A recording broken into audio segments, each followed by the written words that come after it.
الاهلي كسب الجونه بالعافيه، حرام كده. ليه افضل قاعد حاطط ايدي على قلبي ومستني جون التعادل يخش فينا 1-0 1-0 بالعافيه يا راجل، ومضيع لي مهرجان اهداف؟ ليه كده بتعملوا فينا كده ليه؟ انا شايف بقى ان النادي الاهلي يقعد بقى من دلوقتي يركز يابا ويشوف له مدرب.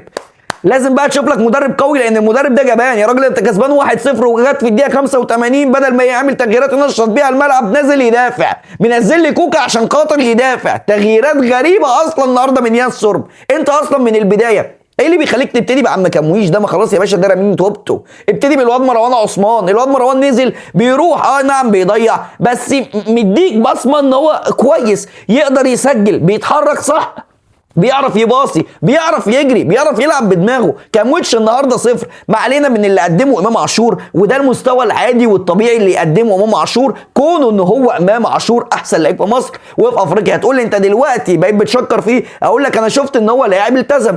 اي نعم اتعاقب والتزم، النهارده بينزل بيعمل كل حاجه في الكوره، واثبت الالتزام. وده لما راح يعتذر للجمهور، كونه ان هو حاسس بالذنب وحاسس كمان ان الجمهور مش طايقه من الاخر كده، وعارف ان جمهور النادي الاهلي عنده عتاب كبير قوي على امام عاشور. النهارده اداؤه في الملعب رجولي، بيثبت وبيعتذر للجمهور في الملعب وبره الملعب، بيسجل وبيعمل كل حاجه النهارده عملها امام عاشور. ويمكن لولا سوء الحظ امام عاشور كان زمانه مسجل جونين كمان. لكن كمجمل اللقاء انا النهارده لولا اليو ديانج والشناوي كان زماني داخل فيا جونين. اول نص ساعه الجونه مضيعه 3 اهداف، ده ما يرضيش ربنا. امال لما بتلعب في دوري ابطال افريقيا، امال لما مواجهاتك في الدوري تبتدي تصعب بقى، تقابل مثلا ازاي بيراميدز او تقابل فريق رخم شويه، هتعمل ايه؟ انت النهارده كسبان الجونه في ماتش مفتوح، ماتش سهل جدا 1-0 بالعافيه. وللعلم لحد اخر لحظه الجونه كان خطير، والجونه كان ممكن يسجل من كذا كوره. النهارده لولا براعه اليو ديانج كان زمانك استقبلت جون بكل سهوله جدا من بدايه اللقاء، كان عكنن عليك وضايقك.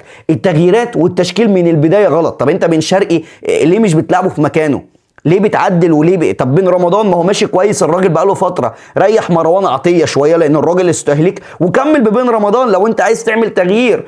الله، بتنزل كوكا ليه؟ معلش بقى اركن لي بقى كل دول على جنب.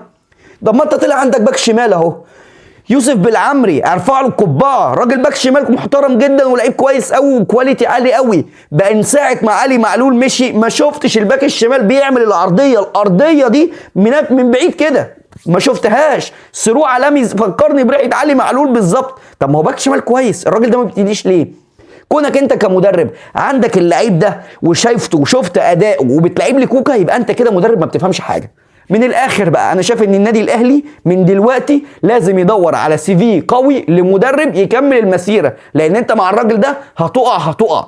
ما وقعتش